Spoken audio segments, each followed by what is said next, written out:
Hello lovely people! Last week I posted a challenge where I asked you to date a set of petroglyphs using my chronology chart. I did see some very good guesses and sound reasoning.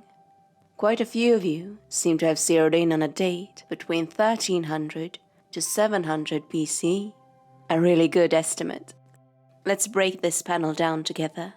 The ships in the photo are taken from a section of the Slagsta panel, the Stockholm region's largest or most dense panel. Based on the surrounding archaeological sites, like a dwelling site and a few burials and grave fields, the area seems to have been most active during the younger part of the Scandinavian Bronze Age, which puts us at about 1100 BCE to 500 BCE.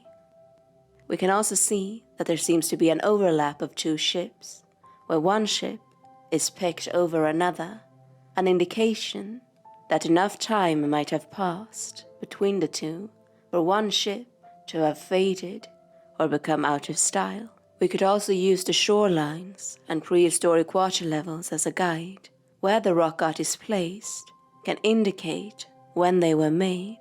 As the waters sank, more rock surface would become visible and therefore usable. As a general rule, rock art panels are the work of generations.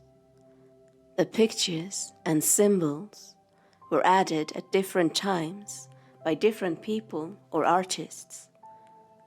There are panels where archaeologists speculate that all carvings could have been made by one artist in a shorter span of time.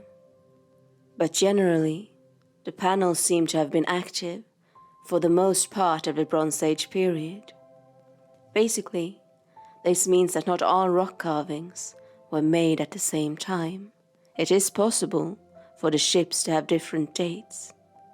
What details on the actual carvings can help us further?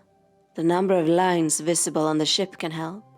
These are double-lined ships, and that strengthens the assumptions that these are not early ships.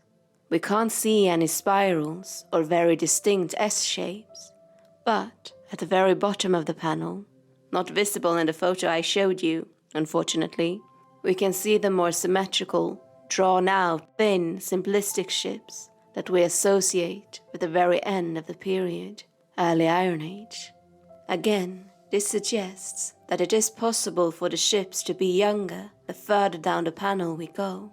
So what else? We have the vertical keel, the little tail, the sticky up bit. We have the outturned stems and animal heads. We do see some elements that are featured on ships before 1100 BCE, so it is possible that some carvings are older than that.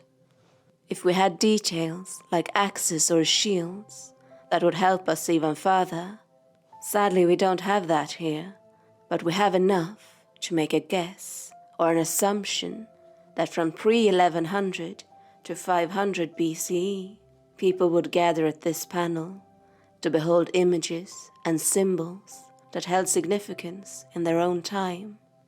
The site slowly became forgotten and overgrown when those symbols lost their relevance.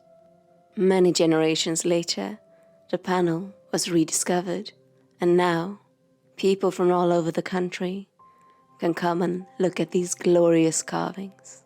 Once again, they're a meeting point and a source for discussion.